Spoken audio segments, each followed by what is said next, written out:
Shalom, shalom, fidèles auditeurs de la RVC, la 87.7 FM. Nous bénissons grandement le nom du Seigneur Jésus pour la grâce qu'il nous accorde d'être là une fois de plus ce soir, à partager, à être édifié par son esprit, de par, n'est-ce pas, le message qu'il nous donne, qu'il nous communique, n'est-ce pas, par sa grâce.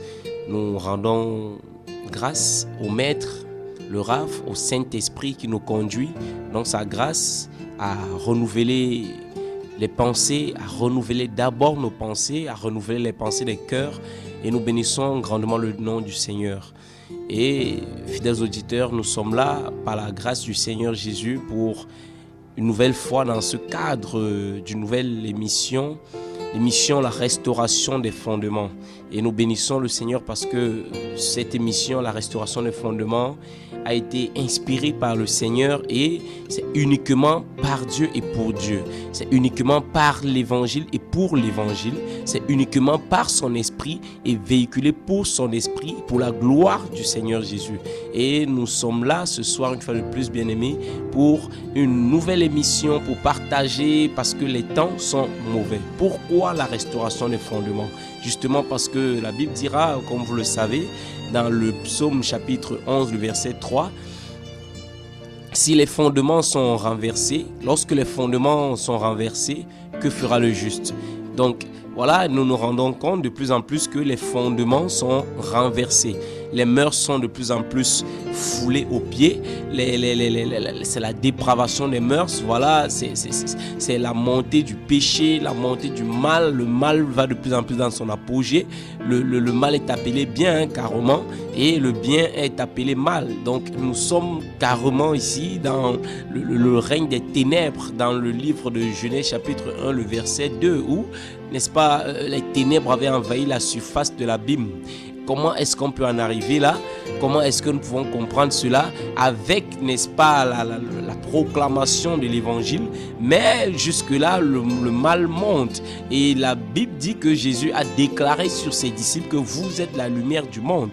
Donc, nous comprenons qu'il y a des personnes dans ce monde-ci qui sont censées porter la lumière, c'est-à-dire l'Église, les véritables enfants de Dieu qui sont appelés saints ou encore qui marchent dans la sainteté, dans la vérité, sont, n'est-ce pas, des potentielles lumières du Seigneur et appelés à porter la lumière dans ce monde pervers et corrompu.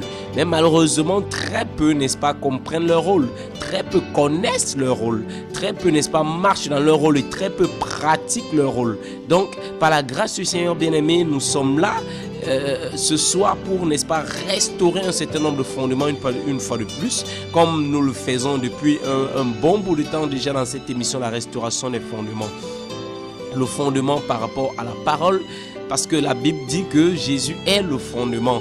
1 Corinthiens 3,10, Jésus dit que l'apôtre Paul pourra dire que personne ne peut poser un autre fondement en dehors de celui qui a déjà été posé, à savoir Christ et Christ ressuscité. Donc c'est le véritable fondement qui doit être restauré dans les vies, qui doit être restauré dans ce monde, n'est-ce pas, corrompu. C'est Christ et Christ seul, Jésus-Christ ressuscité à travers le message de la croix, à travers l'évangile, à travers la parole du Seigneur, à travers, n'est-ce pas, la sainte doctrine, à travers les messages qui sont véhiculés. Nous pouvons, n'est-ce pas, ramener les gens à comprendre leur état. Nous pouvons amener les gens à comprendre leur état de cœur. Nous pouvons amener les gens à comprendre, n'est-ce pas, la pertinence de recevoir Jésus dans leur vie. Nous pouvons amener les gens à comprendre, n'est-ce pas, qu'il n'y a pas un autre chemin que Jésus-Christ et Jésus-Christ seul. Il n'y a pas une autre voie, il n'y a pas une autre issue, il n'y a pas un autre... C'est-à-dire parce que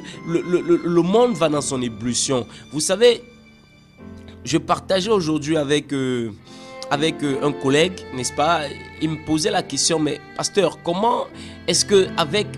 vous les chrétiens de par le monde et tout, mais comment est-ce que les hommes ne font que fabriquer les armes? C'est pourquoi on voit les guerres ici, on voit les bombardements par là, la crise économique dans le monde entier, tout ça là. Il me posait la question, mais où est l'église pour prier pour nous? Je disais, mais attention, la Bible dit que ce sont des signes de la fin des temps. La Bible dit que avant la venue du Seigneur, avant la fin des temps, il y aura des guerres et des bruits de guerre. C'est pas...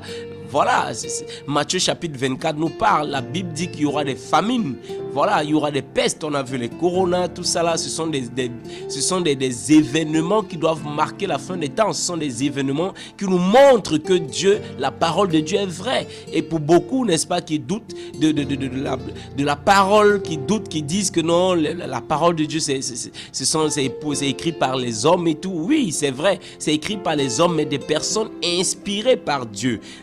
Vous savez, la Bible, c'est pas un livre ordinaire, c'est pas un livre, n'est-ce pas, c'est un livre extraordinaire, c'est un livre spécial, c'est un livre, n'est-ce pas, qui est mis à part. Vous comprenez? Donc, lorsque on pose les questions par rapport à la parole, lorsqu'on on parle de Jésus, lorsqu'on parle, n'est-ce pas, de ce qui est écrit dans la Bible, mes bien-aimés, penchons grandement nos oreilles pour discerner quel est le temps. Parce que vous savez pertinemment que nous traversons, le monde entier traverse une crise économique grave. Le monde entier va, n'est-ce pas, dans une crise, n'est-ce pas, comme pas possible. Le monde entier connaît, n'est-ce pas, avec la guerre russo-ukrainienne, tout ça là, les conflits ukrainiens, russes. Le monde connaît, n'est-ce pas, une baisse, n'est-ce pas, de taux dans le marché. Vous savez, aujourd'hui, dans le monde, les gens aujourd'hui ne regardent pas trop ce qui se passe. On se dit non, tout va bien parce qu'on a mangé aujourd'hui, parce que on peut boire, on peut faire ce qu'on veut. Bien aimé, la Bible dit que ça sera comme ça au temps, n'est-ce pas, ça sera comme ça à la venue de Christ ou encore au temps de la fin. Même au temps de Noé, net comme au temps de Noé, nous dit la parole, les gens mangeaient, ils buvaient, ils mariaient les enfants, ils se mariaient et tout, jusqu'à ce que le déluge vienne et les ramasse tous. Vous voyez? Donc, c'est la même chose aujourd'hui. Les gens seront en train de ne pas ranger leur vie, de ne pas mettre leur vie en règle, de ne pas mettre, n'est-ce pas, la parole de Dieu en pratique, de ne pas examiner les événements de la vie en rapport avec ce qui a été annoncé dans la Bible. Les gens vont se vautrer dans les alcools, dans le vin. Les gens vont se vautrer dans le plaisir et tout, oubliant qu'il y a un Dieu qui existe quelque part, oubliant que ce monde a eu une date, ce monde a commencé quelque part et va finir quelque part. La Bible dit qu'il n'y a rien dans ce monde qui va demeurer et tout est passager. Donc aujourd'hui, bien-aimés, je voudrais attirer d'emblée notre attention sur ce qui se passe, n'est-ce pas, dans le monde. Tout ce qui se passe aujourd'hui dans le monde a été annoncé. Je voudrais encore le dire, comme je l'ai dit aujourd'hui en journée à quelques personnes, tout ce qui se passe aujourd'hui dans le monde a été annoncé. Tout ce qui se vit aujourd'hui dans le monde a été annoncé comme les signes des temps de la fin, comme les événements qui devaient marquer la finalité de toutes choses dans le monde. Parce que vous savez, ce monde-ci va passer. Le monde va passer, bien-aimé. La Bible dit dans le livre de Matthieu 24 ou encore même dans le livre de Pierre que, des amis, ce monde-ci, cette première terre qui a d'abord été enveloppée par l'eau au temps de Noé, n'est-ce pas? Ce monde a été enveloppé, englouti par l'eau du déluge, et ce même monde, n'est-ce pas, va s'écrouler, ce même monde va tomber, il va être enveloppé au dernier jour. Et nous tirons dans ces temps-là où le monde, n'est-ce pas, les hommes sont en train de plus en plus de fabriquer des bombes, comme vous le savez, des hommes sont en train de faire, n'est-ce pas, de préparer des choses dans les coulisses. Mes amis, là, le monde, la terre est comme une poudrière. Bien aimé, ça va exploser bientôt.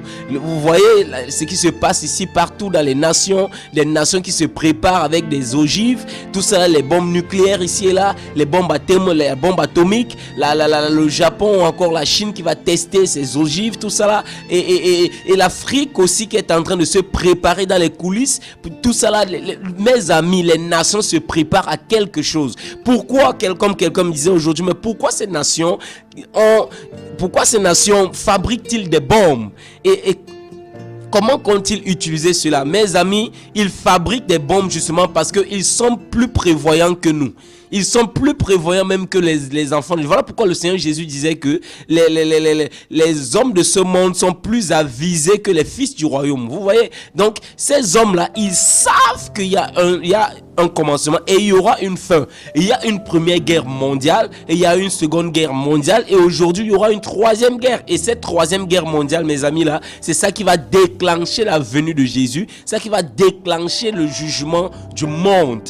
Vous voyez? Et je te somme ce soir, mais mon ami, toi qui m'écoutes, je prie ce soir que tu sois du bon côté. Le bon côté n'est pas du côté d'une nation. Le bon côté n'est pas du côté d'un homme riche. Le bon côté n'est pas du côté de l'argent. Le bon côté n'est pas du côté de je sais pas trop, de ta grosse maison. Même ta maison ne pourra pas, n'est-ce pas, te garder face à une bombe nucléaire. Même ta bombe, même ta maison, tout ça, ta voiture blindée ne pourra pas te sauver face, n'est-ce pas, à une grenade ou encore à une bombe atomique.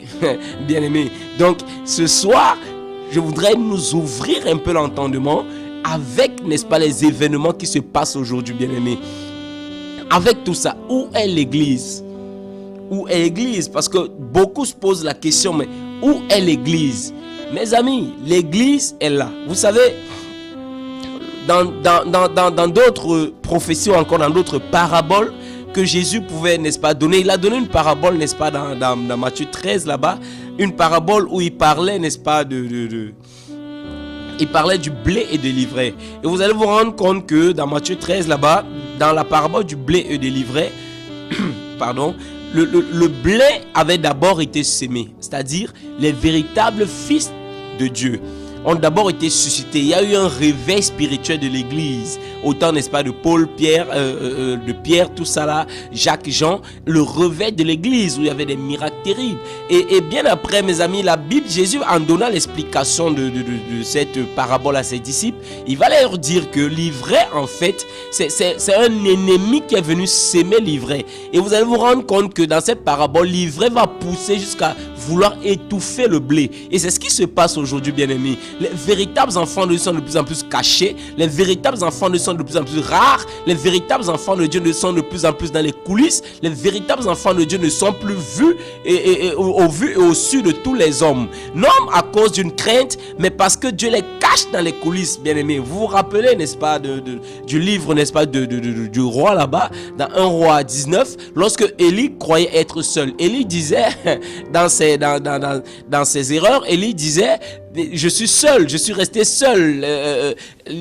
Israël, Jézabel et tout, et Akab, ils ont tué tous les prophètes et je suis resté seul. Et Dieu lui dit, ne crois pas que tu es seul, je me suis réservé 7000 hommes dans les coulisses qui n'ont pas fléchi genoux face à Baal. Mais ces 7000 hommes bien-aimés, on ne les voyait pas en Israël. Jézabel ne savait même pas qu'ils existaient, encore moins Akab. Mais Dieu les préparait dans les coulisses, Dieu les préparait dans le secret, Dieu les préparait, n'est-ce pas, dans la consécration, dans la nutrition spirituelle. Dieu les préparait, n'est-ce pas, pour une œuvre spirituelle, pour une œuvre grande. Et alors, c'est ce qui se passe encore de nos jours, bien-aimés. Dieu a son armée. Dieu a ses enfants, Dieu a ses fils et ses filles quelque part dans le secret qu'il est en train de préparer une armée qu'il prépare, n'est-ce pas, pour la moisson finale. Alors je prie ce soir, toi qui m'écoutes, d'être du côté de Jésus et non du côté des hommes, et non du côté des bâtiments d'église, et non du côté de quoi que ce soit, mais du côté de la parole de Dieu, parce que c'est ça Jésus. La Bible dit que son nom est la parole de Dieu. Soit du côté de la parole de Dieu, soit du côté de la vie de Dieu, soit du côté de la sanctification, de la consécration, de la vérité, de l'humilité, bien-aimé, soit du côté de Jésus-Christ de Nazareth. Parce que lorsqu'il vient, la Bible dit qu'il va juger les vivants et les morts. Donc, ce jugement qui est imminent, ce retour du Mashiach qui est palpable, n'est-ce pas? C'est un retour où il ne viendra plus pour mourir comme un agneau. Comme vous le savez si bien, il ne vient plus pour mourir comme un agneau. Jésus, le retour de Jésus n'est pas un retour où il va venir mourir encore à la croix pour une seconde fois. Il ne vient pas pour mourir à la croix pour une seconde fois. Il ne vient pas pour porter une seconde croix. Il ne vient pas pour Il ne vient pas, n'est-ce pas, pour être encore cloué. Il ne vient pas pour être encore fouetté. Il ne revient plus pour être traité, trimballé, n'est-ce pas, comme ça a été fait il y a plus de 2000 ans aujourd'hui. Non, il revient pour juger ceux qui n'ont pas cru en l'œuvre qu'il a accomplie à la croix. Parce que la Bible dit que à tous ceux qui l'ont reçu, à tous ceux qui ont cru à son nom, il leur a donné le pouvoir de devenir enfants de Dieu. Vous voyez, donc, ceux qui croient en lui, il leur donne le pouvoir de marcher dans la sanctification. Mais ceux qui ne croient pas en lui, voilà pourquoi il disait, même Jean-Baptiste l'a dit, dans Jean chapitre 3, là-bas, le verset 36, Jean-Baptiste disait que celui qui croit en lui n'est pas condamné, mais celui qui ne croit pas en lui est déjà condamné parce qu'il n'a pas cru au Fils unique de Dieu. Vous voyez, donc le sujet de condamnation, ce n'est pas parce que je sais pas trop. C'est pas un homme qui te condamne, c'est pas un homme qui te juge ici ce soir, c'est pas un homme qui... Non, mais c'est l'état, le fait de refuser Christ, le fait de refuser la parole, le fait de refuser de te mettre à part, c'est ça qui est le sujet de jugement pour toi, bien-aimé. Alors nous bénissons le Seigneur pour cette entame de l'émission qui est, n'est-ce pas... Donc le Seigneur Jésus nous conduit par moments comme ça à... Vous savez, il y a le programme des hommes et le programme de Dieu. Il y a le programme de l'homme et le programme du Seigneur. Donc nous pouvons venir avec nos programmes, avec des gros enseignements, mais Dieu nous conduit, n'est-ce pas, à autre chose. Comme ce soir, il nous conduit, n'est-ce pas, à avertir son peuple par rapport au jugement qui est imminent, par rapport à ce monde qui va s'écrouler bientôt, par rapport aux hommes qui se préparent, n'est-ce pas, à une troisième guerre mondiale, par rapport à son retour, par rapport à son jugement, par rapport, n'est-ce pas, à sa grâce qui est aussi disponible, par rapport à son amour qu'il conduit, n'est-ce pas, à tendre la main. Alléluia. Donc l'amour de Dieu est encore possible pour toi. L'amour de Dieu est encore palpable pour toi. L'amour de Dieu est là et il te tend la main. Il te tend la main, toi qui m'écoutes. Jésus-Christ de Nazareth te tend la main et il a besoin de ton cœur. Il a tout simplement besoin que tu l'ouvres ton cœur. Il entrera. Il dit dans la parole que je toque. Dans le livre, n'est-ce pas, d'Apocalypse chapitre 3, je toque à la porte et celui qui entend ma voix et ouvre. Celui qui entend ma voix et ouvre la porte. Mes amis, ici ce n'est pas la porte de ta maison, parce que plusieurs ont ouvert les portes de leur maison, c'est même devenu des églises, mais ils n'ont jamais cru, ils n'ont jamais accepté Jésus, ils n'ont jamais changé, ils sont restés dans les mentalités et tout et tout. Donc c'est pas le fait d'ouvrir la porte de ta maison qui fait de toi un chrétien, c'est pas le fait d'ouvrir la porte de ta maison qui fait de toi un fils du royaume, c'est pas le fait d'ouvrir la porte de ta maison qui fait de toi un homme ou une femme de Dieu, non, mais c'est le fait d'ouvrir ton cœur à la parole et le fait de recevoir la parole, le fait aussi de changer. Alléluia. Donc plusieurs écoutent la parole mais refusent d'ouvrir le cœur. Vous voyez, plusieurs aussi ouvrent le cœur mais ne laissent pas la parole les transformer, ne laissent pas la parole les diriger, ne laissent pas la parole les briser, ne laissent pas la parole. Oh Jésus, aide-nous. Frère, je prie ce soir dans le nom de Jésus que le Maître nous aide, que le Maître nous aide à ouvrir pleinement nos cœurs à lui et accepter, n'est-ce pas, ce brisement, accepter ce dépouillement, accepter ce renoncement, accepter, n'est-ce pas, les conditions de l'agréabilité à Dieu. Oh bien-aimé, plusieurs ouvrent les cœurs mais n'acceptent pas, n'est-ce pas, ce changement. Parce que vous savez, lorsque tu reçois la parole, la parole n'a pas un autre effet que Hébreux chapitre 4, le verset 12. Je vais prendre ce passage. Avant de prendre ce passage, je vais vous communiquer le numéro, vous qui m'écoutez ce soir. Voilà, je suis le frère Félix qui vous parle ce soir par la grâce du Seigneur. Et vous pouvez aussi participer à cette émission. Vous pouvez aussi appeler ou faire un voice ou des messages via WhatsApp au 671 72 63 06.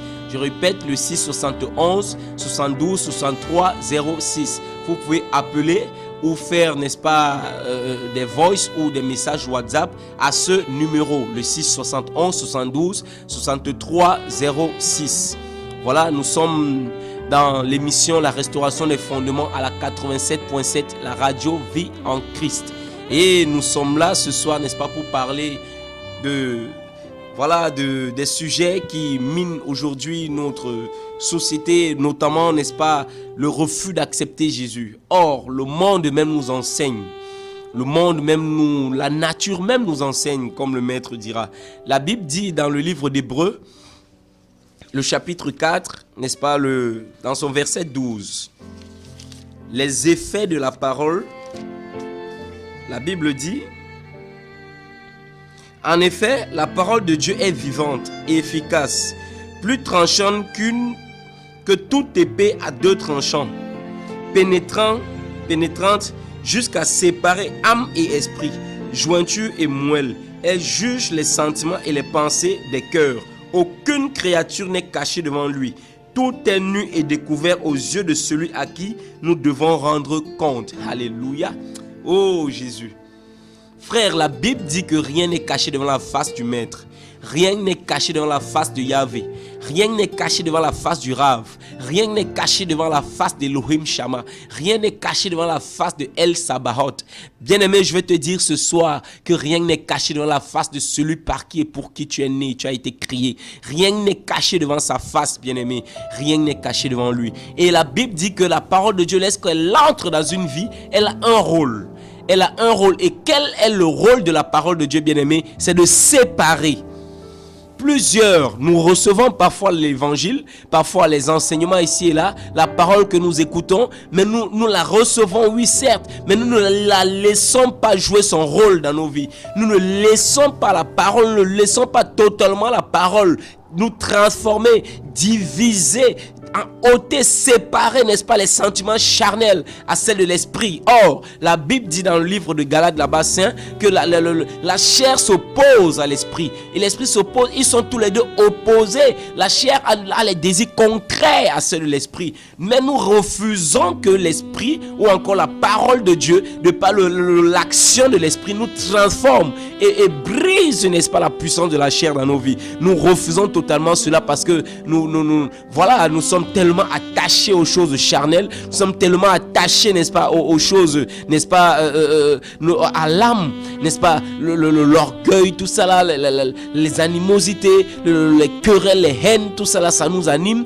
Nous sommes tellement attachés à ces choses au point où la parole de Dieu n'a plus d'effet. Nous écoutons la parole, nous sommes tellement les bons écouteurs, hein, les écouteurs, mais oublieux. Nous sommes des personnes qui écoutent plus. Nous écoutons la parole, mais plus la majorité aujourd'hui des chrétiens ont ce qu'on appelle l'onction d'Hérode. Des personnes qui écoutent la parole mais ne changent jamais. Ce que nous pouvons, n'est-ce pas, intituler comme l'onction d'Hérode ou encore l'onction, n'est-ce pas, d'Akab, qui écoutait Élie, qui était touché par le message qu'Élie disait, qui était qu'est-ce que je veux dire, attristé par ce que Élie disait, ou encore Hérode qui était attristé tout le temps parce que Jean-Baptiste prêchait mais qui ne changeait jamais.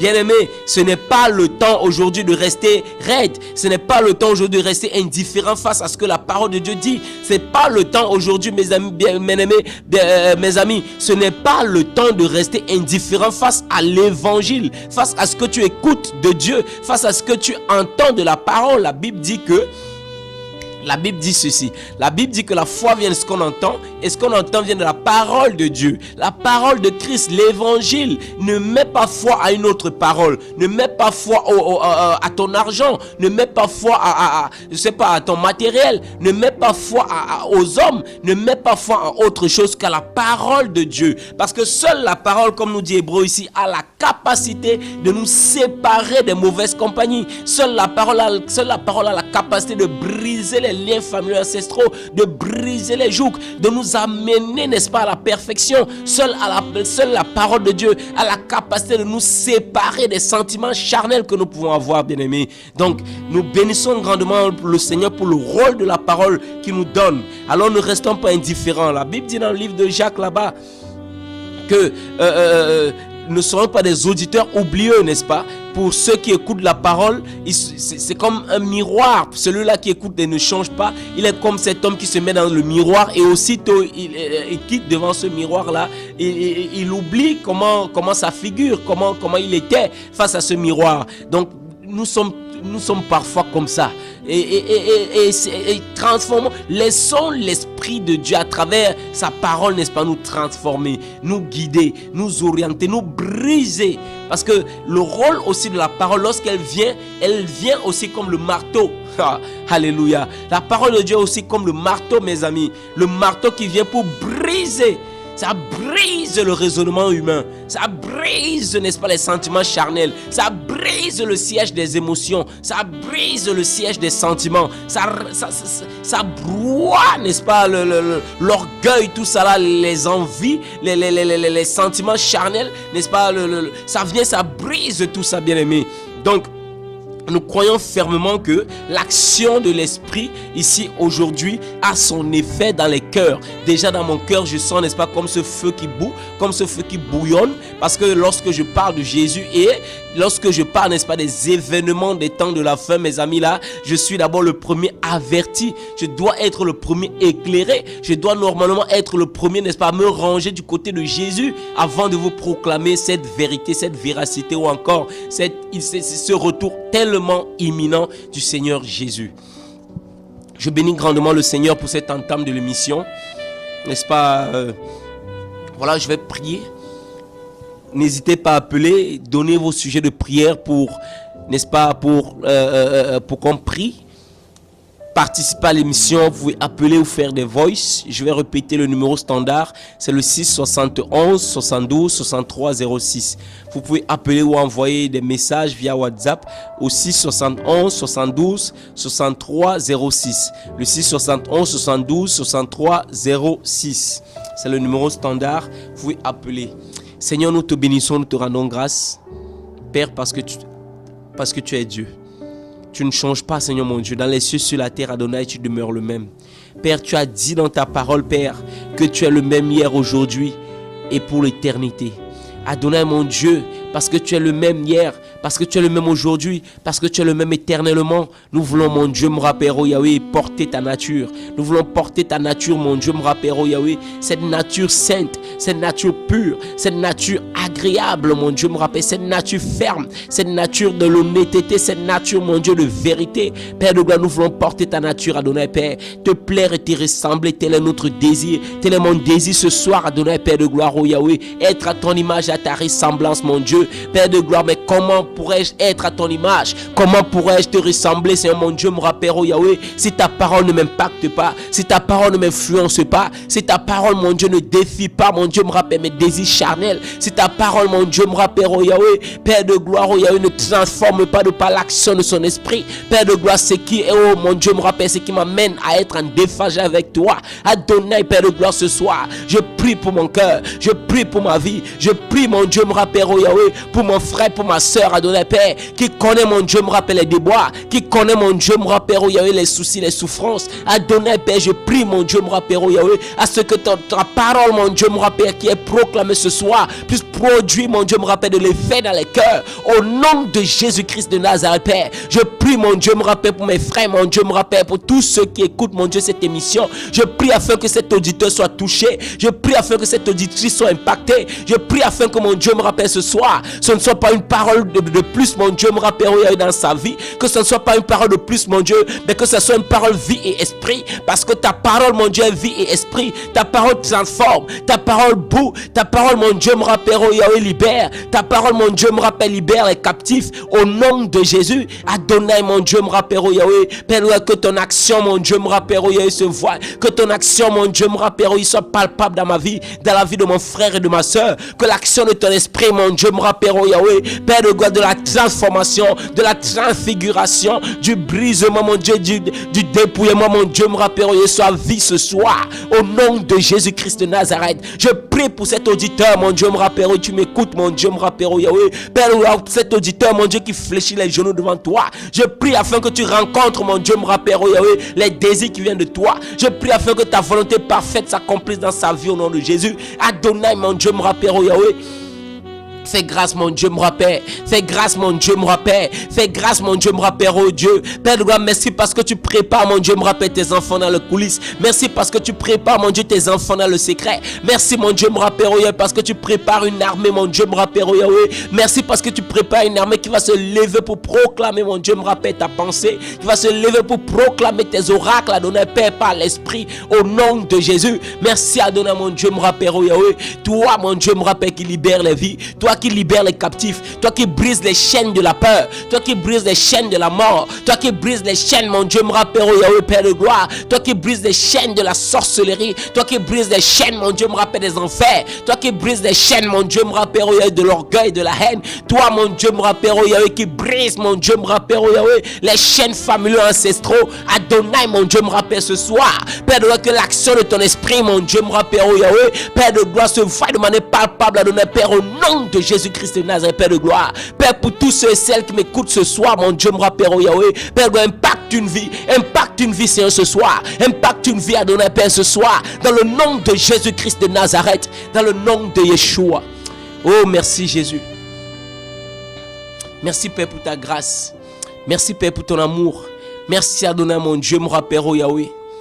Parce que ta pensée est réelle, mon Dieu, mon Père. Ta parole est réelle. Ton esprit est réel. Merci, Jésus, pour cette auditrice, mon Dieu. Merci, Père, pour cette femme, mon Dieu, mon Père, oh Yahweh, qui m'écoute, mon Dieu, mon Père. Merci pour cette femme qui m'écoute, mon Dieu, du côté de PK11, Adonai, mon Dieu. Merci pour cette femme, mon Dieu, mon Père, oh Yahweh, qui m'écoute, Seigneur, mon Dieu, mon Père, oh Yahweh. Adonai, mon Dieu, mon Père, oh Yahweh, transforme sa vie, transforme son cœur, transforme-la, mon Dieu, mon Père, oh Yahweh. Père de gloire, tu vois à quel point elle a besoin de toi. Tu vois à quel point elle a besoin de ton aide. Tu vois à quel point elle a besoin de ta droite. Tu vois à quel point elle a besoin de ton action dans sa vie. Adonai, mon Dieu, mon Père, oh Yahweh, purifie son cœur, purifie sa vie. Adonai, fais de même pour mon frère qui m'écoute, mon Dieu, mon Père, oh Yahweh. Fais de même pour mon frère qui m'écoute, Adonai, mon Dieu. Adonai, Seigneur, ce soir, touche une vie.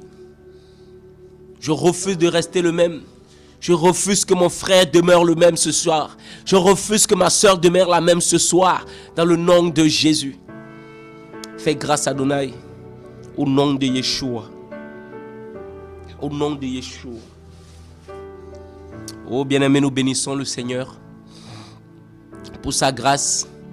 La manifestation de son amour. Nous savons que vous êtes si nombreux connectés à nous écouter. Vous êtes si nombreux connectés à écouter la parole du Seigneur. Si nombreux connectés à écouter, n'est-ce pas, cette cadence. Nombreux connectés, bien-aimés.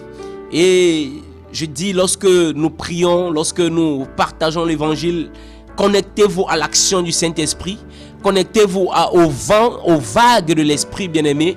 Pour, n'est-ce pas, pour se laisser guider par lui, pour se laisser entraîner par ce vent, n'est-ce pas? Nous ne restons pas, n'est-ce pas, dans une certaine logique pour écouter, non, mais entrons, si c'est la prière, entrons dans la prière. Si c'est la méditation, la parole, ouvrons nos Bibles et partageons l'évangile ensemble. Si c'est le partage, n'est-ce pas, appelez, posez des questions si vous avez des incompréhensions, n'est-ce pas? Si c'est des sujets de prière spécifiques sur lesquels vous aimeriez compris, appelez, envoyez des messages via WhatsApp ou encore des messages simples, ou encore appeler. Nous allons, n'est-ce pas, prier dans le nom de Jésus, parce que vous savez, la droite de Dieu est là. Alléluia. Le doigt de Dieu est là. L'esprit de Dieu est là.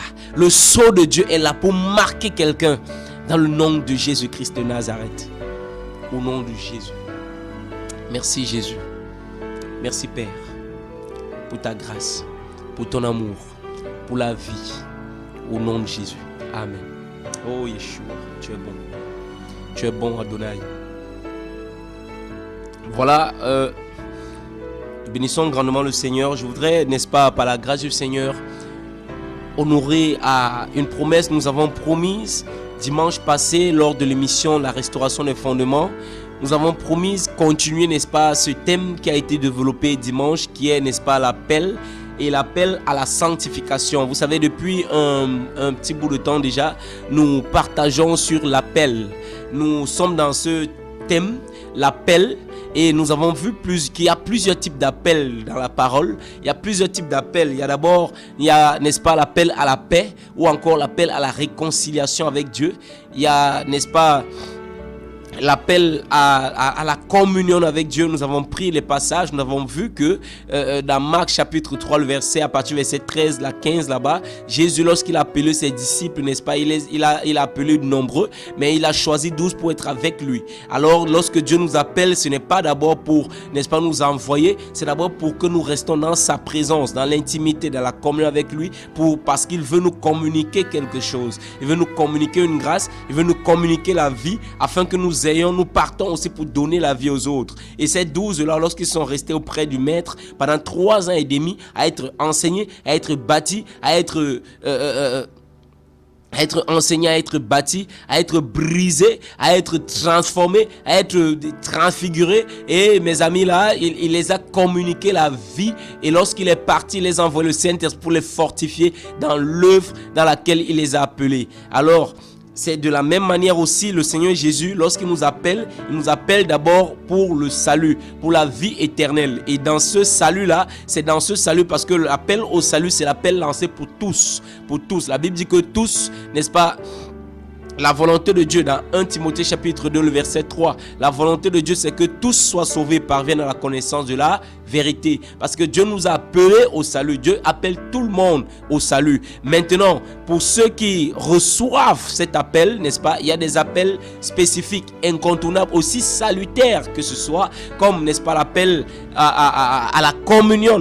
C'est un appel salutaire parce que quelqu'un qui n'est pas en communion avec le Seigneur, voilà, il est vulnérable en fait. Celui qui n'est pas en communion avec le Seigneur est vulnérable, il est touchable, il est facilement malléable. Donc voilà, l'appel à la communion, c'est un appel salutaire. Si tu n'es pas en communion avec Dieu, tu péris. Si tu n'es pas en communion avec Dieu, tu te perds. Parce qu'il a dit, sans moi, vous ne pouvez rien faire. Si tu n'es pas en communion avec Dieu, tu n'as pas la capacité de vivre la sanctification. Si tu n'es pas en communion avec Dieu, tu ne pourras pas avoir la capacité d'œuvrer avec Dieu. Si tu n'es pas en communion avec Dieu, bien-aimé, tu vas t'agiter. Comme Marthe, nous avons vu aussi le livre de Marthe, n'est-ce pas, dans le livre de Luc.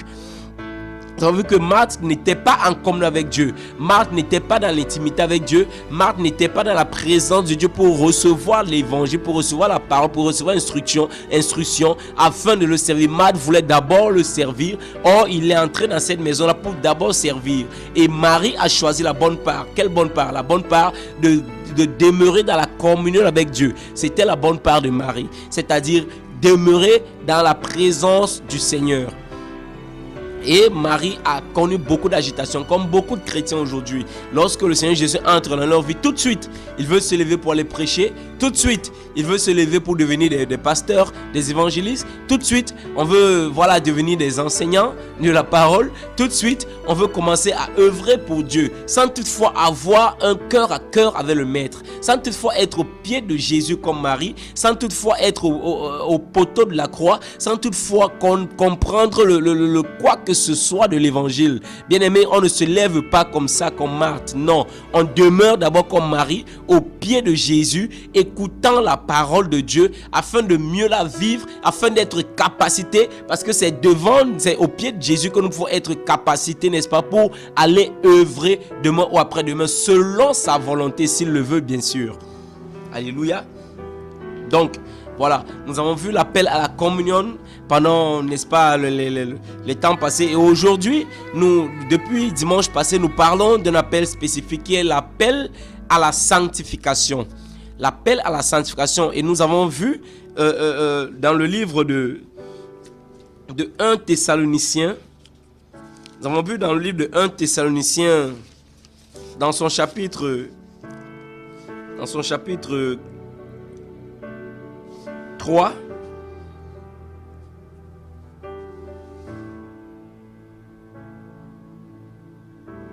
un Thessaloniciens,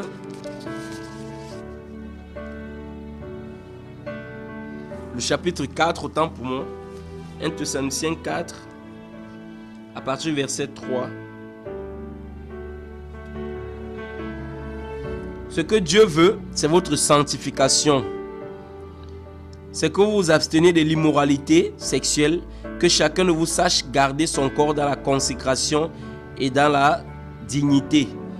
Le verset 8 dit, ou encore à partir du verset 7, en effet, Dieu ne vous a pas appelé à l'impureté, mais à la sanctification. Donc, l'appel à la sanctification, ici, c'est un appel spécifique. Et nous avons donné les détails dimanche passé. Je vais faire juste un bref. Voilà, un briefing. Nous avons vu que l'appel à la sanctification concerne les chrétiens. Ceux-là qui sont nés d'en haut. Ceux-là qui sont nés, n'est-ce pas, de Dieu. L'appel à la sanctification ne concerne pas, n'est-ce pas, les païens. Le païen est appelé à la repentance. Le païen ou encore l'inconverti est appelé à la repentance. L'inconverti est appelé à donner sa vie, à ouvrir son cœur, à recevoir Christ d'abord dans sa vie. C'est ça que l'inconverti est appelé à faire. Maintenant, celui qui est déjà converti est appelé à vivre la sanctification et non l'impureté. Il est appelé à vivre la sainteté, non le péché. Il est appelé à vivre la justice et non l'injustice. Il est appelé à vivre une vie de mise à part, parce que nous avons vu que la sanctification, ou encore saint en hébreu, c'est agios, c'est agios en grec, ou encore c'est agios en grec, qui signifie mise à part. Mise à part, ou encore agapeos, sanctification, agapeos en grec, qui signifie mise à part, séparé d'eux. Bien-aimés.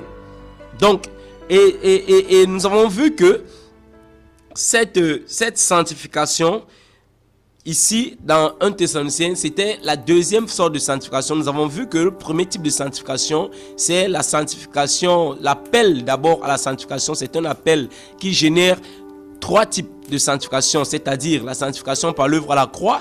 Nous avons pris Hébreux chapitre, pour ceux qui nous écoutent, Hébreux chapitre 10, le verset 10, qui dit clairement, nous allons briefer, Hébreux chapitre 10, le verset 10 dit clairement que, et c'est en cette raison, c'est en cette volonté que nous avons été rendus saints par l'offrande du corps de Christ, par l'offrande du corps de Jésus-Christ une fois pour toutes. Donc, nous avons été rendus saints par l'œuvre à la croix, par l'offrande du corps de Christ, nous avons été rendus saints. Voilà. Donc, et ici, la Bible parle une fois pour toutes. Je voudrais briefer quelque chose en disant que, ouvrir une parenthèse en disant que plusieurs prennent ce passage pour dire que nous avons été sanctifiés une fois pour tous. Il n'y a plus rien à faire. Non. Lorsque Hébreux dit une fois pour tous, ça veut dire que Jésus est mort à la croix une fois pour toutes. Et il ne viendra plus jamais pour mourir à la croix pour que nous soyons encore saints. Non. Il est mort à la croix pour que tous ceux qui croient en lui, tous ceux qui croient en lui, tous ceux qui acceptent son œuvre dans leur vie, n'est-ce pas, il leur donne le pouvoir de devenir saints à travers l'action de l'Esprit de Dieu. Ça, c'est ce que veut dire une fois pour toutes. Une fois pour toutes ne veut pas dire que nous avons été sanctifiés aujourd'hui, hier, et c'était bon. Nous avons toujours, voilà, Dieu a tout accompli pour nous, il n'y a plus rien à faire. Non. Non. Voilà, c'était juste une parenthèse. Pourquoi? Parce que plusieurs enseignent dans l'évangile que nous pouvons, dans les évangiles que nous pouvons rencontrer dehors, il y en a qui disent que sauver une fois, sauver pour de bon. Sauver aujourd'hui, sauver hier, sauver pour demain, sauver aussi. Voilà, péché, le péché a été pardonné, le péché passé, présent, futur, tout ça a été pardonné à la croix. C'est faux. C'est faux. Pourquoi? Parce que nous parlons ici d'une sanctification primaire. La sanctification par l'œuvre à la croix qui se manifeste dans nos vies lorsque nous croyons. Lorsque nous acceptons Jésus à la conversion, la sanctification par l'œuvre à la croix se manifeste dans nos vies. Il vient dans nos vies et son sang pur coulé à la croix nous purifie de toute souillure. Ça nous purifie de toute souillure et nous sommes déclarés saints à la conversion. Maintenant, nous devons manifester les fruits de la conversion.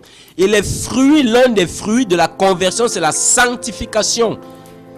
Le fruit de la conversion, c'est la sanctification, ce qui montre que quelqu'un est réellement converti. Ce qui détermine réellement la conversion dans la vie d'un homme ou d'une femme, c'est sa vie de consécration, c'est sa vie de sanctification, sa vie de mise à part. C'est-à-dire, on ne doit plus retrouver l'impureté dans sa vie, on ne doit plus retrouver l'immoralité dans sa vie. S'il vivait dans le désordre, aujourd'hui marche dans l'ordre. S'il vivait dans le mensonge, aujourd'hui marche dans la vérité, comme Éphésiens pouvait le dire là-bas dans Éphésiens 2.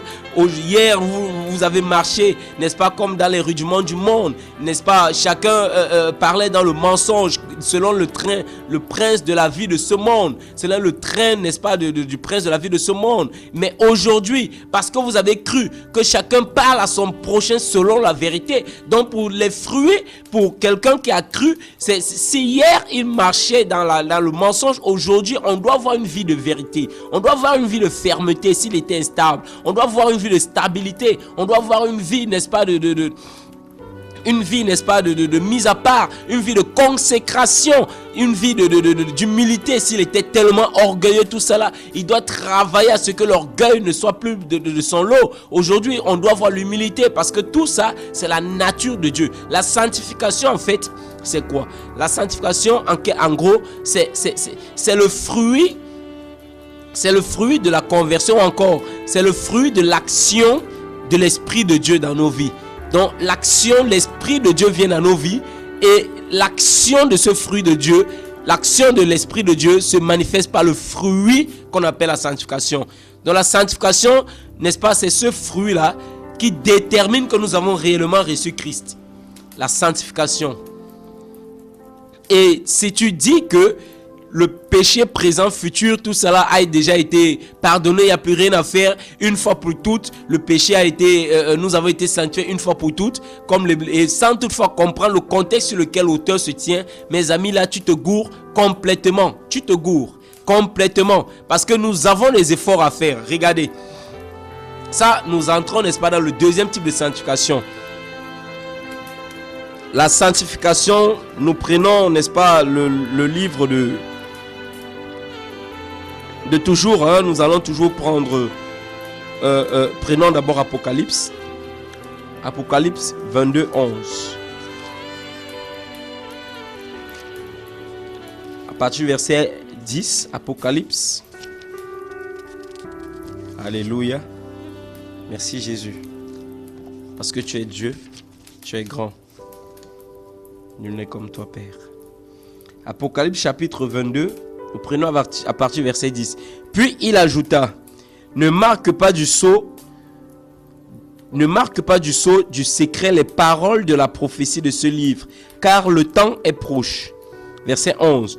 Que celui qui est injuste commette encore l'injustice, et que celui qui est sale se salisse encore, mais que celui qui est juste pratique encore la justice, que celui qui est saint se sanctifie encore, ou encore progresse encore dans la sainteté. Alléluia. Voici, je viens bientôt et j'apporte avec moi la récompense ou encore la rétribution pour traiter chacun conformément à son œuvre. Oh my God. Bien-aimés, le Seigneur Jésus ne traite pas avec nous selon l'œuvre que nous ne manifestons pas. Le Seigneur Jésus ne nous juge pas selon ce que nous ne faisons pas. Il nous juge selon ce que nous faisons.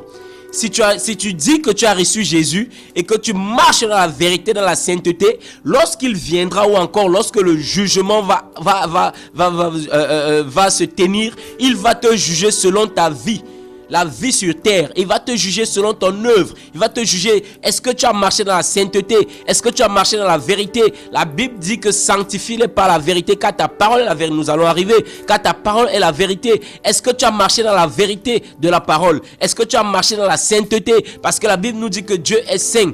Dieu est saint, il n'y a pas de péché en Dieu. La Bible dit dans le livre d'Hébreux qu'il n'y a pas, Hébreux chapitre 4 là-bas, que il n'y a pas eu de péché. Jésus a marché sans péché dans ce monde. Vous voyez, et nous devons manifester sa nature. Il est venu, le Saint-Esprit vient en nous pour nous donner la nature divine, la nature sainte. Voilà pourquoi on l'appelle le Saint-Esprit. Et celui qui n'a pas le Saint-Esprit, attention, la Bible dit dans le livre de Romains chapitre 8 là-bas, le verset 9, celui qui n'a pas l'esprit n'est pas appelé fils de Dieu. C'est celui qui a l'esprit qui est appelé fils de Dieu. Donc, si tu as l'esprit, tu es appelé fils de Dieu. Pourquoi? Parce que l'esprit te donne la nature sainte. Voilà pourquoi on appelle le Saint-Esprit. Le Saint-Esprit.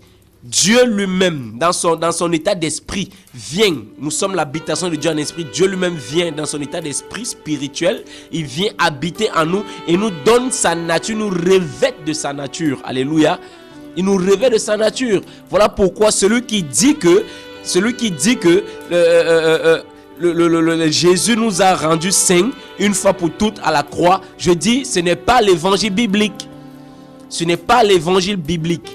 La Bible dit que celui qui est saint, qu'il se sanctifie encore. Ça veut dire qu'il y a des efforts à fournir dans la sanctification. Et on ne s'arrête pas. Ce n'est pas si tu es toujours dans la révélation du passé, c'est-à-dire quand le Seigneur t'a rencontré et quand tu juges aujourd'hui ta vie, tu vois que en fonction de quand le Seigneur quand tu as rencontré le Seigneur et que tu marchais dans la sainteté, aujourd'hui tu flirtes avec le mensonge, tu flirtes avec la ruse, tu flirtes avec les querelles, les jalousies, tu flirtes avec les snack bars, tout ça là, tu flirtes avec le monde. Laisse-moi te dire que attention, tout simplement, il n'y a pas de condamnation. Répands-toi tout simplement, reviens dans ton premier amour. Reviens à ton premier amour. Donc, la sanctification, n'est-ce pas, l'œuvre de la sanctification va plus loin. L'œuvre de la sanctification ne s'arrête pas. Comme certains prédicateurs peuvent le dire. Sauver, c'est sauver. Sauver une fois, sauver pour de bon. Sauver une fois, sauver pour toujours. Et Jésus a pardonné les péchés passés, présents et futurs. Mais ça veut dire qu'on n'a plus rien à faire. Mais et l'apôtre Paul pouvait leur répondre en disant que, mais si ça veut dire que nous sommes les plus misérables de la terre. Mangeons, buvons, car demain nous mourrons. S'il n'y a pas voilà, s'il n'y a pas de résurrection des morts ou encore s'il n'y a pas d'espérance en Christ. Mangeons, buvons, car demain nous mourrons. Voilà, donc nous devons mettre nos vies, nous devons nous atteler à la sanctification, nous devons nous atteler à la vie de Dieu, nous devons nous atteler à la sainteté, nous devons marcher, n'est-ce pas, nous devons progresser dans la sanctification. Comment? Justement, Jean chapitre 17, le verset 17. Comment progresser dans la sanctification? Alléluia. Oh, merci Jésus pour le vent de ton esprit. Comment progresser dans la sanctification? Le verset 17 de Jean 17 dit: sanctifie-les par ta vérité, car ta parole est la vérité.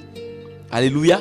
Donc, ce qui nous sanctifie, bien-aimés, ce qui nous consacre davantage, ce qui nous amène davantage devant le trône de sa grâce, ce qui nous maintient davantage dans la ligne de Jésus, ce qui nous maintient davantage dans ce chemin tellement resserré, n'est-ce pas, dont nous sommes dans la marche chrétienne, c'est la vérité de l'évangile, c'est la parole. Et c'est ça qui nous maintient dans la sanctification. Tu ne peux pas dire te sanctifier sans la parole. Personne ne peut se déclarer je suis dans la sanctification s'il ne médite pas et ne pratique pas la parole au quotidien. Personne ne peut s'auto-proclamer sanctifié ou encore vivre la sanctification dans l'essence de ce mot, sans toutefois méditer, manger la parole au quotidien et obéir en elle. Parce que c'est la parole qui nous dépouille, bien-aimés. Nous avons lu, on l'entame de l'émission là-bas, dans le livre de Hébreux chapitre 4, le verset 12. La parole de Dieu est comme toute épée aiguë à double tranchant, qui nous sépare, n'est-ce pas, l'âme et l'esprit, moelle et jointure, qui sépare les penchants des cœurs. Vous voyez, donc la parole de Dieu, lorsqu'elle vient dans ton cœur, elle a l'autorité, n'est-ce pas, de te séparer. Et il n'y a pas de sanctification sans séparation. Il n'y a pas de sanctification, comme on l'a dit, sans, n'est-ce pas, la mise à part. Il n'y a pas de séparation aussi sans que ça nous fasse mal. Dieu te dit, mon ami, si tu veux te sanctifier, sépare-toi de cet ami qui t'amène dans la corruption. Sépare-toi de ce copain. Si tu veux te sanctifier, sépare-toi de cette fille avec qui tu es depuis 10 ans. Si tu veux te sanctifier, sépare-toi avec cet homme dont tu es depuis, mais que vous n'êtes pas marié. Vous faites, n'est-ce pas, des choses ensemble, tout ça là, l'immoralité sexuelle. Et il te dit, ça ce n'est pas de moi. Si tu veux mettre ta vie en règle, sépare-toi de l'immoralité sexuelle. Mets ta vie en règle. Voilà pourquoi je suis, n'est-ce pas, ce soir, je prie. Je suis toujours dans cet état de prière. Je prie le Seigneur qui nous accorde la grâce, parce que très peu, mes amis là, très peu de personnes se positionnent par rapport à la parole. Parfois nous marchons dans la chair, parfois nous marchons dans un état qui ne cadre pas avec Dieu. Très peu se positionnent. Or, à l'époque, n'est-ce pas, de la loi, Dieu, pour que, n'est-ce pas, son peuple demeure ou encore marche en lui, dans la sainteté, Dieu leur disait de ne pas marcher selon les pensées des peuples, selon les pensées de d'autres nations qui sont des idolâtres.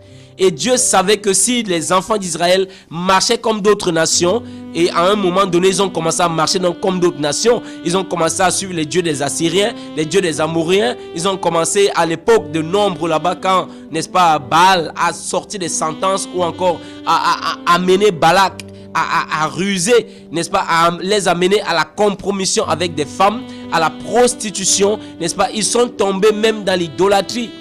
Comme à l'époque de Salomon qui a amené d'autres divinités, les divinités égyptiennes, les divinités amoréennes, les divinités étrangères dans, n'est-ce pas, en Israël, et amenant, n'est-ce pas, le peuple à l'idolâtrie. Et ça, c'était la prostitution devant Dieu. Voilà pourquoi Dieu disait de ne pas suivre les dieux de d'autres nations. Et c'était ça une forme de sanctification. Parce que selon dans le livre du Tanakh, ou encore dans tous les livres de la loi, nul n'était déclaré saint. Nul n'était saint. Si vous lisez tous les livres de la loi, je dis nul n'était saint. On appelait saint à l'époque de la loi, n'est-ce pas, les objets. C'était les objets ou encore des habits. On pouvait prendre Aaron, qui était le souverain sacrificateur. On voit les habits saints qu'il portait. On pouvait voir, n'est-ce pas, l'éphod, le pectoral, tout ça là, tout ce qu'il portait était saint, et c'était cousu par des personnes qui se mettaient à part. Maintenant, n'est-ce pas, pour que le peuple se déclare saint, ça ne pouvait pas se faire. Pourquoi? Parce que le péché n'était pas ôté. À l'époque, n'est-ce pas, de Moïse, le péché n'était pas ôté, le péché était plutôt pardonné.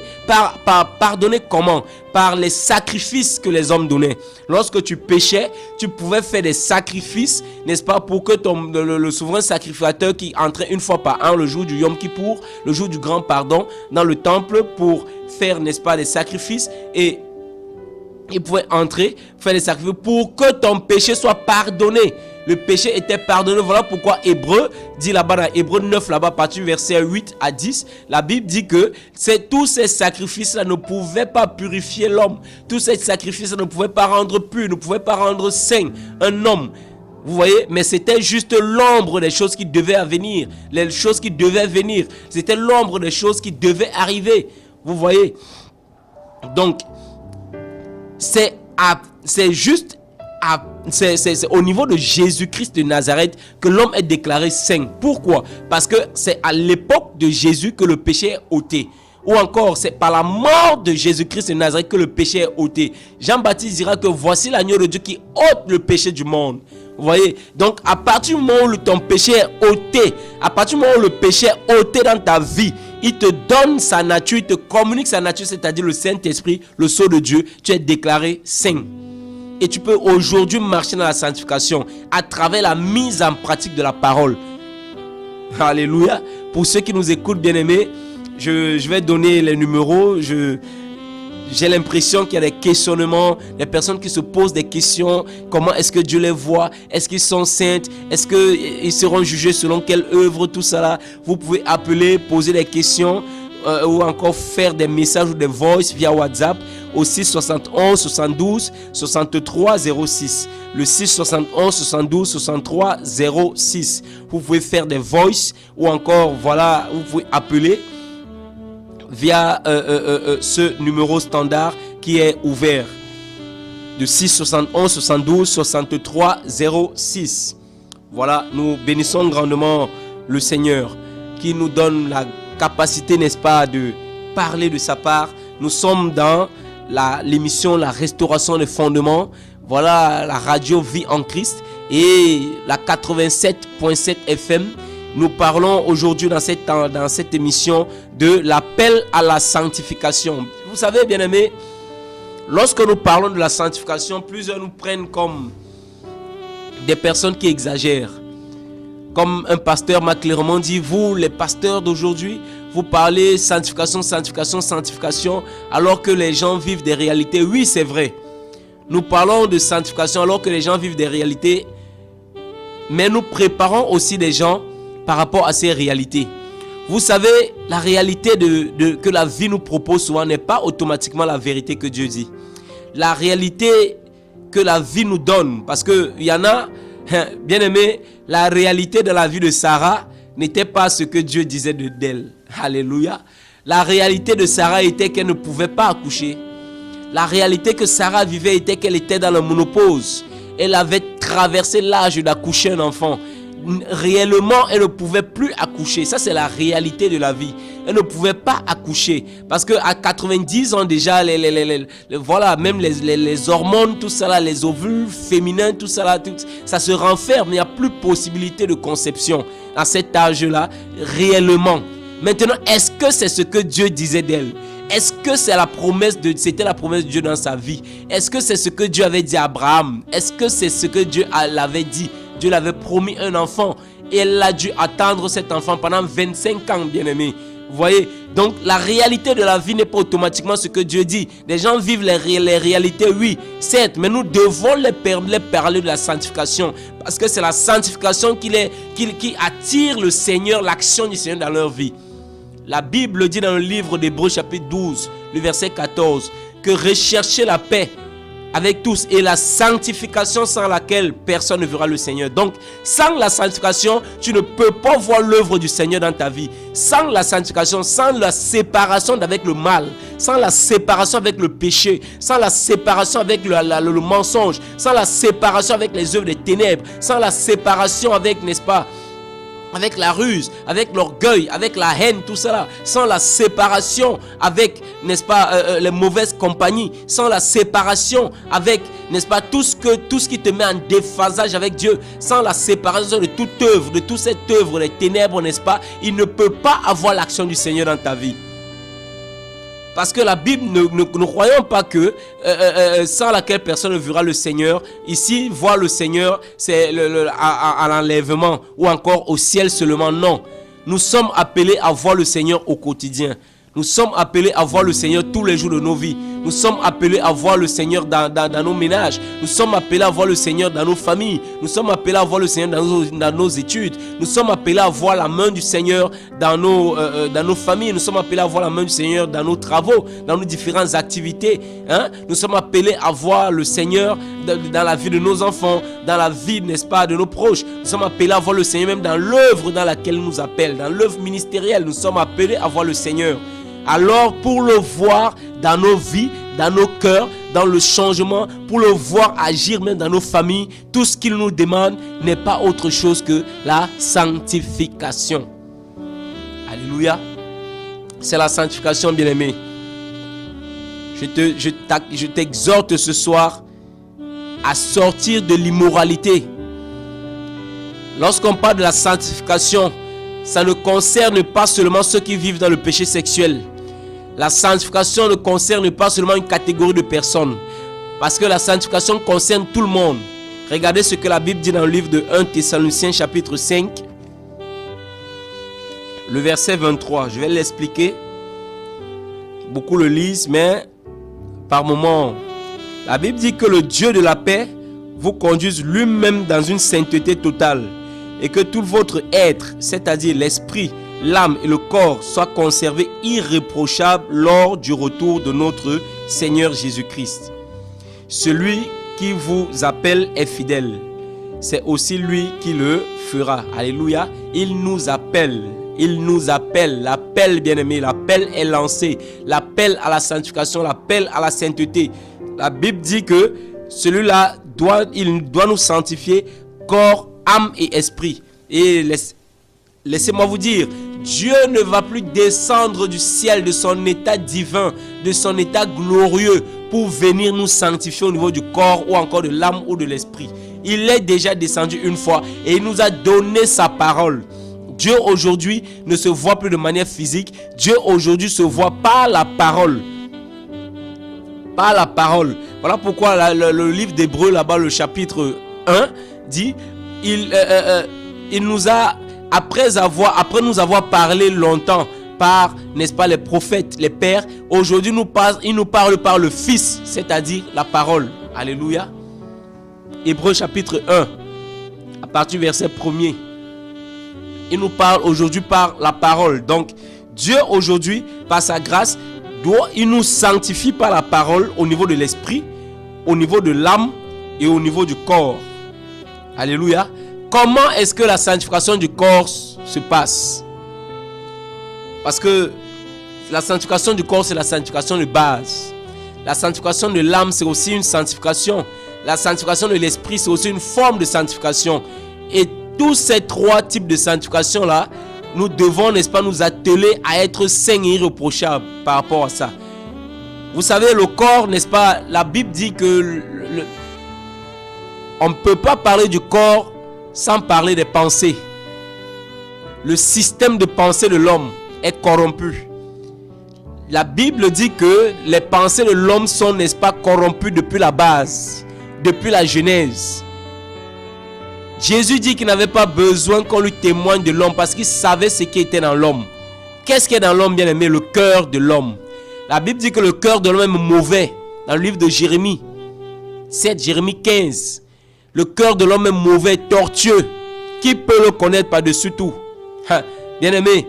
Donc, la sanctification du corps, ici, ça concerne beaucoup de choses. La sanctification du corps concerne d'abord le système de pensée. Voilà pourquoi Philippiens 4 est très important ces temps de la fin dans notre vie de sanctification. Parce que l'ennemi combat les hommes au niveau de leur système de pensée. L'ennemi combat les frères, les bien-aimés et sœurs au niveau des pensées. Et lorsque les pensées sont déjà corrompues par le péché, qu'est-ce que Jacques dit? Jacques dit quelque chose. D'abord, prenons Philippiens. Philippiens 4.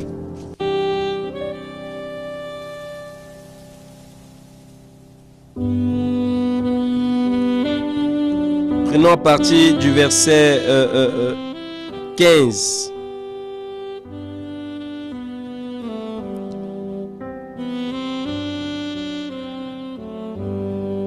Il dit, vous le savez vous-même, Philippiens, au début de la prédication de l'évangile, lorsque j'ai quitté la Macédoine, aucune église ne m'a pris part avec moi à un tel échange de contributions. Vous avez été les seuls à le faire à Thessalonique déjà. Et à plus d'une reprise, vous m'avez envoyé de quoi pourvoir vos besoins. Ce n'est pas que je cherche les dons, mais je désire qu'un fruit abondant soit porté sur votre compte. J'ai tout reçu et je suis dans l'abondance. J'ai été comblé en recevant des Aphrodite, ce que vous m'avez envoyé comme un parfum de bonne odeur, un sacrifice que Dieu accepte et qui lui est agréable. Verset 19. Et mon Dieu pourvoira à tous vos besoins conformément à sa richesse, à sa gloire avec Jésus-Christ, notre Dieu et Père.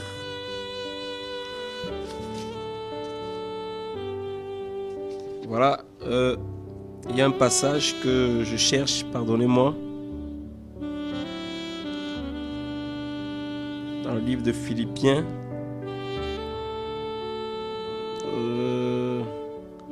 Voilà, pardonnez-moi, Philippiens 4, à partir du verset 8. À partir du verset 8. En effet, enfin, frères et sœurs, portez vos pensées sur tout ce qui est vrai. Alléluia, merci Jésus. Merci Père. Voilà le passage que je cherchais, autant pour moi. Afin, frères et sœurs, portez vos pensées sur tout ce qui est vrai, tout ce qui est honorable, tout ce qui est juste. Pourquoi Paul le dit ici? si vous lisez plus haut, vous allez vous rendre compte que Paul ici est en train de déclarer, n'est-ce pas, les différents combats qui se passent dans l'homme. Et Paul ici dit aux chrétiens, n'est-ce pas, d'avoir, il leur dit les qualités d'armes qu'ils doivent avoir. Si vous prenez, n'est-ce pas, à partir du verset 5, il dit que votre douceur soit connue de tous les hommes, le Seigneur est proche. Ne vous inquiétez de rien, mais en toute chose, faites connaître vos besoins à Dieu par des prières et des supplications dans votre attitude de reconnaissance. Et la paix de Dieu, qui dépasse tout ce que vous pouvez comprendre, gardera vos cœurs et vos pensées en Jésus-Christ. Alléluia. Ça veut dire que, bien aimé, les Philippiens étaient déjà, les pensées des Philippiens étaient déjà touchées. Les pensées des Philippiens étaient déjà corrompues, avaient déjà commencé à se pervertir. Et l'apôtre Paul les exhorte ici que, attention, il faut que la paix de Dieu garde vos cœurs et vos pensées en Yeshua. Pourquoi? Parce que si vos cœurs et vos pensées ne sont pas gardés, tout le corps est pourri. Donc, on ne peut pas connaître une réelle sanctification du corps quand la pensée est impure, quand nous laissons les pensées impures nous habiter. Il dit au verset 8, enfin, frères et sœurs, portez vos pensées sur tout ce qui est vrai, alléluia, tout ce qui est honorable, tout ce qui est juste, tout ce qui est pur, tout ce qui est digne d'être aimé, tout ce qui mérite l'approbation, tout ce qui est synonyme de qualité morale, tout ce qui est digne de louange, tout ce que vous avez appris, reçu et entendu de moi, et ce que vous avez vu en moi, mettez-le en pratique et le Dieu de la paix sera avec vous. Alléluia. Donc, il est en train de leur donner les vertus ici pour combattre les pensées. Pourquoi? Parce que, n'est-ce pas, vous savez, parmi les armes, dans l'armure spirituelle, parmi les armes que le Seigneur nous a données, il y a ce qu'on appelle le casque du salut. Le casque du salut est là pour combattre les pensées. Et le casque du salut, c'est justement la parole de Dieu. C'est justement cette parole dont Dieu nous demande, l'apôtre Paul ici nous demande de nous revêtir de tout ce qui est vrai. Dans la vérité, qu'est-ce qui est vrai? Qu'est-ce qui est la vérité? C'est la parole. Sanctifie-les par la vérité, car ta parole est la vérité. Donc nous devons prendre la parole et armer nos pensées avec la parole. Alléluia. Donc pour combattre le péché, pour combattre le péché au niveau du corps ou encore au niveau des pensées, ce n'est que par la parole. Nous devons nous mettre dans nos pensées la parole, tout ce qui est vrai, tout ce qui est honorable. Alléluia. Qu'est-ce qui a l'honneur? La parole. Tout ce qui est juste, qu'est-ce qui est juste? L'évangile. Tout ce qui est pur, tout ce qui est digne d'amour. Donc vous voyez, donc la pureté en fait. Donc nous devons armer nos pensées par la pureté, par la sanctification, par la vérité, tout ça là. Nous devons, afin que lorsque une pensée impure va arriver, oh toi pasteur, va faire la cour avec cette jeune fille là, tout ça là. Les amis, moi qui suis marié, la Bible me dit, tu ne commettras point d'adultère. Allez, dès que la parole retentit dans mon esprit, dans mes pensées, je chasse la pensée impure. Vous voyez, dans la guerre avec Satan se passe plus au niveau des pensées. C'est au niveau des pensées que la guerre spirituelle avec Satan se passe d'abord. Au niveau des pensées. Et comment faire pour le vaincre au niveau des pensées, mes amis là? C'est en étant habité par la parole.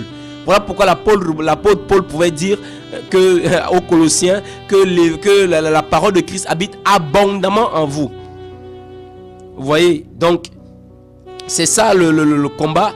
Et au niveau des pensées, nous devons nous être armés pour la sanctification. Et nous continuons, n'est-ce pas, la sanctification du corps. Vous voyez, la Bible parle au niveau de Luc là-bas que l'œil est la lampe du corps. Donc si nous voulons marcher dans la sanctification du corps, nous devons, au-delà, n'est-ce pas, de sanctifier nos pensées, nous devons aussi veiller sur les yeux. Regardez, prenons ce passage de Luc chapitre 6.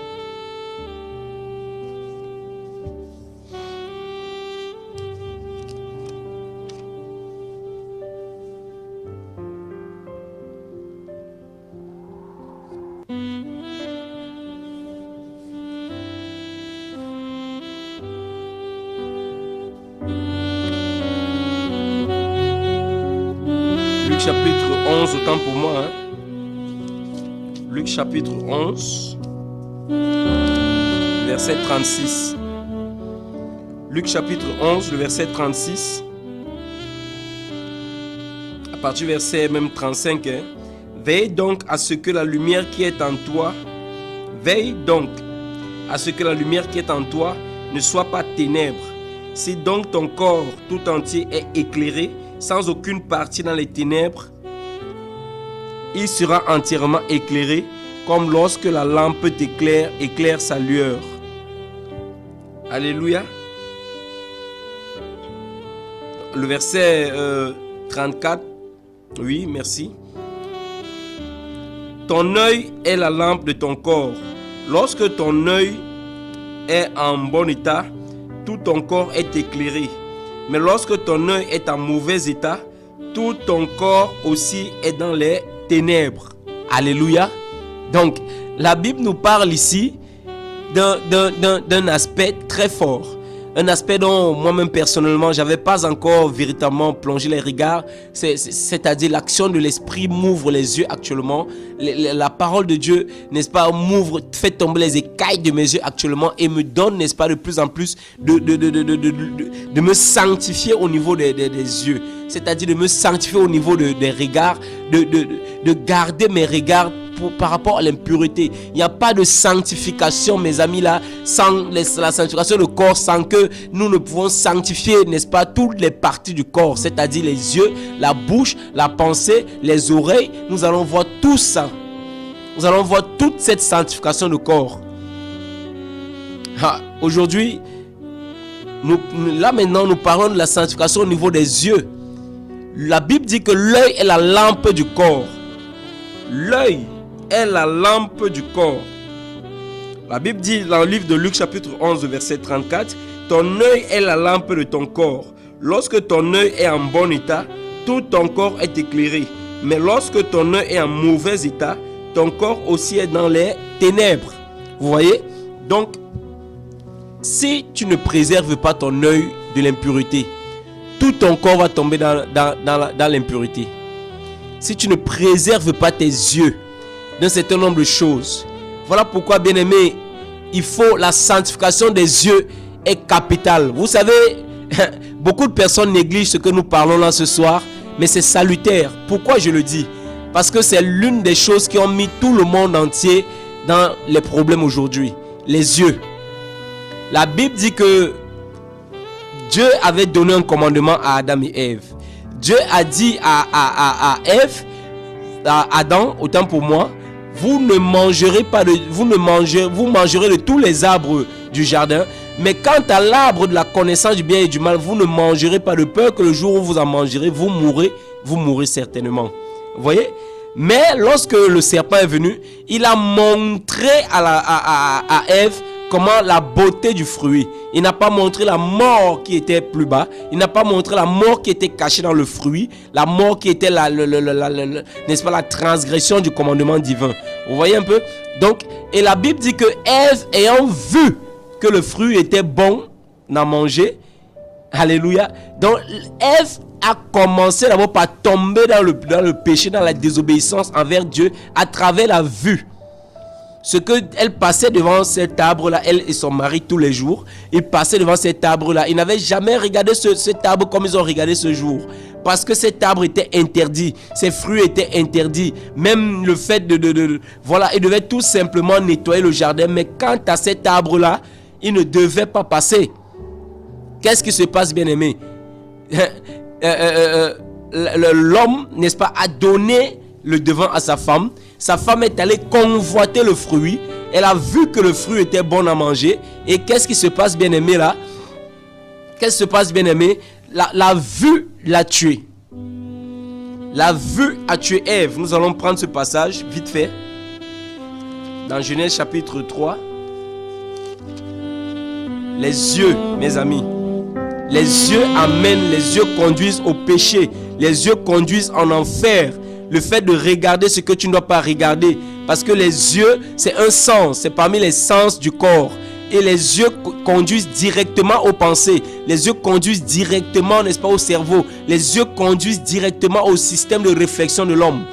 la femme a convoité le fruit et elle s'est mise à réfléchir sur le commandement de Dieu. Voyons cela.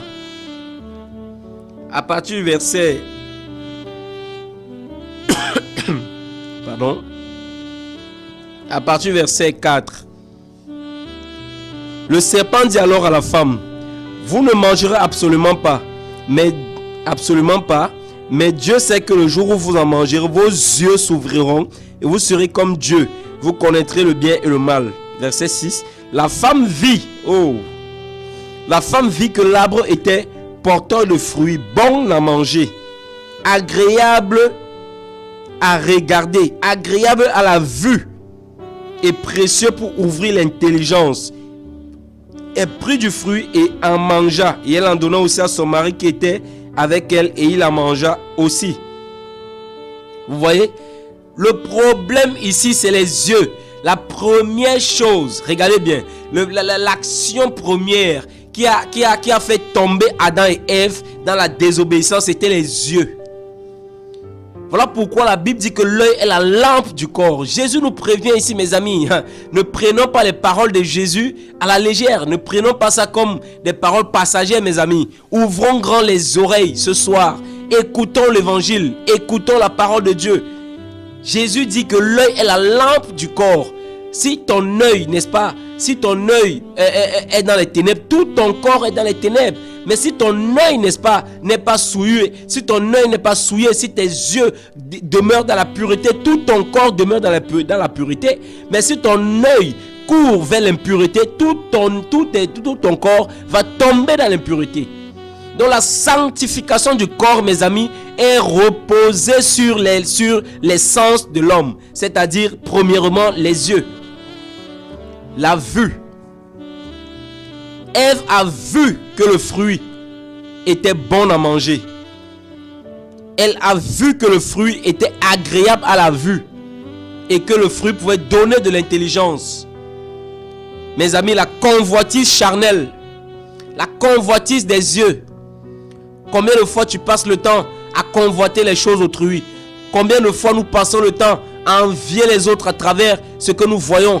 Combien de fois, il y en a même, pour dire autre chose même par rapport à la vue, combien de chrétiens aujourd'hui passent le temps à regarder les séries télévisées où ces acteurs cinéastes s'habillent à moitié nus, tout cela. Combien de fois passent le temps dans les réseaux sociaux, dans les sites pornographiques, à regarder les films juridiques, tout cela.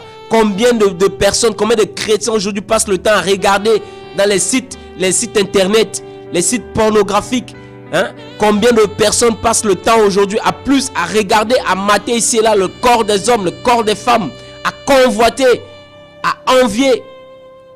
Mes amis, si tu passes le temps à mater ici et là, à convoiter, n'est-ce pas, que ce soit des hommes ou des femmes ou encore le matériel, de l'argent, tout ça là, laisse-moi te dire, c'est l'impureté qui entre dans ton système de pensée et ce sont les ténèbres qui pénètrent dans ton corps. Parce que si tes yeux sont dans, n'est-ce pas, dans l'impureté, tout ton corps demeure impur. Tout ton corps tombe dans l'impureté. Voilà pourquoi nous devons sanctifier nos yeux. Nous devons bander nos yeux comme Ésaïe 33 pourra le dire. Nous devons bander nos yeux pour ne pas voir le mal. Comment bander nos yeux? Ce n'est pas prendre un mouchoir ou un bandeau, marcher, je ne sais pas trop, à l'aveuglette, marcher, je ne sais pas trop comme... non. Sinon tu risques de tomber dans un trou. Nous ne devons pas prendre des bandeaux, bander nos yeux, tout cela marcher en route, non. Mais bander nos yeux, mes amis, là, c'est de prendre la parole de Dieu dans son entièreté, la lire, la méditer au quotidien. Et à partir du moment où tu vas voir quelque chose qui ne convient pas avec la parole, mes amis, la parole de Dieu sera devant toi comme un mur qui va t'empêcher de voir la femme d'autrui comme je sais pas trop, comme une proie. Comme une proie. Lorsque tu as la parole de Dieu inscrite en toi, lorsque tu vas voir l'homme d'autrui, tu ne vas pas le voir comme un potentiel gars avec qui tu peux partir n'importe comment. Lorsque tu vas voir la voiture d'autrui, lorsque tu vas voir l'argent de quelqu'un, tu ne vas pas convoiter cela. Lorsque tu vas voir l'interdit de Dieu, tu ne vas pas courir ici et là. Parce que mes amis, la parole de Dieu t'aura déjà nettoyé les yeux. Alléluia. la sanctification des yeux. Bien-aimés, nous tirons, n'est-ce pas, au thème de cette émission d'aujourd'hui.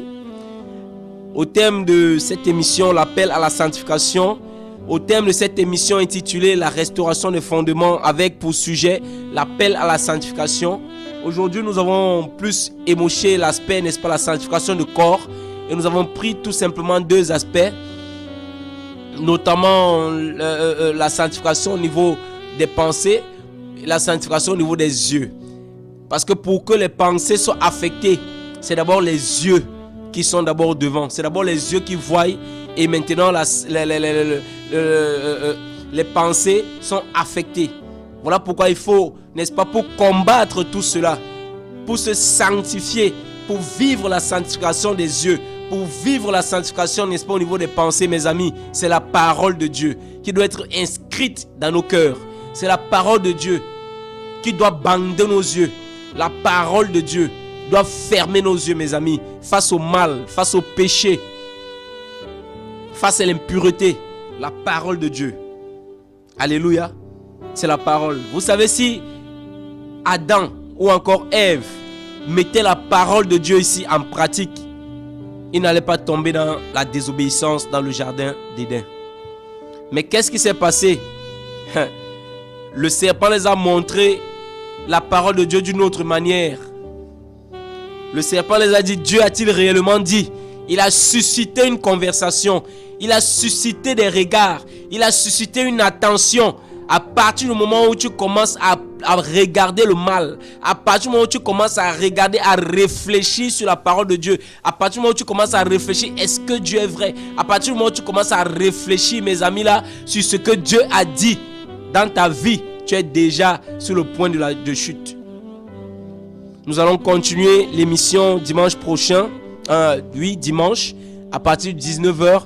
Nous allons prendre ce temps, n'est-ce pas, pour prier, ces minutes qui nous restent. Vous savez, le temps nous est imparti. Et nous voulons prendre ces minutes pour prier pour nous, pour nos vies, pour tous ceux et celles qui nous écoutent ce soir et pour tous ceux et celles que nous connaissons, pour l'église du Seigneur qui va de plus en plus mal, n'est-ce pas? Nous voulons prier pour le groupe des frères de la radio, n'est-ce pas? Nous voulons prier pour les bien-aimés, nous voulons bénir le Seigneur pour sa grâce qu'il nous accorde, n'est-ce pas, en ce temps de la fin, parce que vous savez, la pente de la vie chrétienne devient de plus en plus raide. Et la pente devient de plus en plus glissante. Et il y en a tellement qui glissent, mes amis là. Et voilà, nous-mêmes, nous ne sommes pas épargnés. Voilà, nous examinons tous les jours si nous sommes encore vraiment dans la foi. Donc, nous bénissons grandement le Seigneur. Seigneur, nous te bénissons, nous te rendons grâce, Adonai, pour cette portion de l'Écriture que tu nous as encore donnée ce soir, Seigneur, mon Dieu, par ta grâce. Adonai, Seigneur, nous ne voulons pas prêcher seulement, mon Dieu, mon Père, oh Yahweh, par des lèvres, mon Dieu.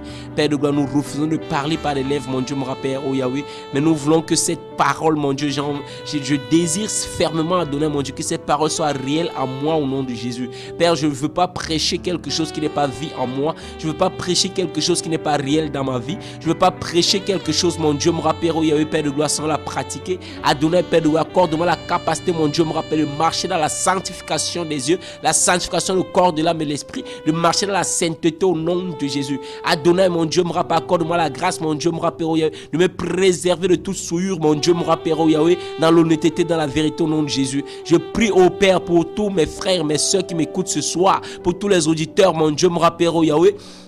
Adonai, mon Dieu, je prie afin que mon Dieu me rappelle, que tu enrôles, mon Dieu me rappelle, oh Yahweh, ses frères et ses soeurs, mon Dieu me rappelle, dans la sainteté, dans la vérité, dans l'humilité, dans l'honnêteté au nom de Jésus. Sanctifie, mon Dieu me rappelle, leur vie, sanctifie la vie de mon frère, sanctifie la vie de ma soeur, purifie-la, mon Dieu me rappelle, oh Yahweh, de toute sur Adonai, Père, je t'en supplie, au nom de Jésus-Christ de Nazareth, Père, toi qui connais, mon Dieu, les cœurs, toi qui sondes les cœurs et les reins, toi qui connais ce que les frères et sœurs ont besoin, mon Dieu, en ce temps, mon Dieu me rappelle de la fin.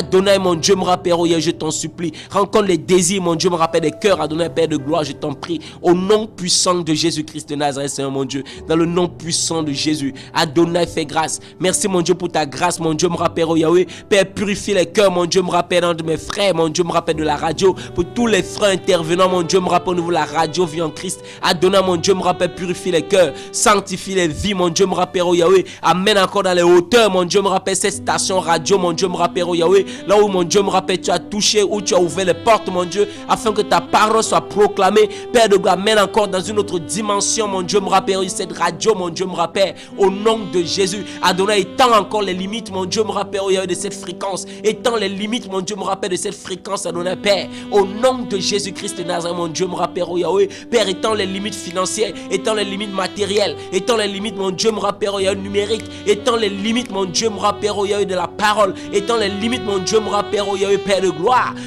de la fréquence même, mon Dieu, me rappelle, étends les limites, mon Dieu, me rappelle, oh Yahweh, au nom de Jésus. Adonai, mon Dieu, me rappelle, oh Yahweh, afin que le plus grand nombre, mon Dieu, me rappelle, soit touché et impacté, mon Dieu, me rappelle, oh Yahweh, Père de gloire, par ta parole, au nom de Jésus-Christ de Nazareth. Père, nous te bénissons, nous refusons de marcher, mon Dieu, par nos propres convictions, nous refusons de marcher par nos propres idéologies. Adonai, conduis-nous, mon Dieu, me rappelle, oh, dans les profondeurs de ta pensée, conduis-nous, mon Dieu, me rappelle, oh Yahweh, Père de gloire, dans ton lieu très saint, conduis-nous, mon Dieu, me rappelle, dans ta présence, dans ta grâce, au nom de Jésus-Christ de Nazareth. Béni sois-tu, mon Dieu, me rappelle, pour tous ceux qui nous ont écoutés.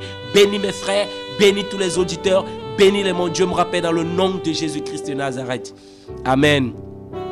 Voilà, nous sommes au terme de cette émission et nous rendons gloire au Seigneur Jésus qui nous a permis de partager pendant ces 1h30 minutes, n'est-ce pas, dans l'émission La Restauration des Fondements. Et nous vous donnons rendez-vous dimanche à partir de 19h pour une nouvelle émission. N'hésitez pas d'appeler, de participer à l'émission. Voilà, dimanche 20h30 pour une nouvelle émission de La Restauration des Fondements et jeudi 19h heure locale. Shalom, shalom.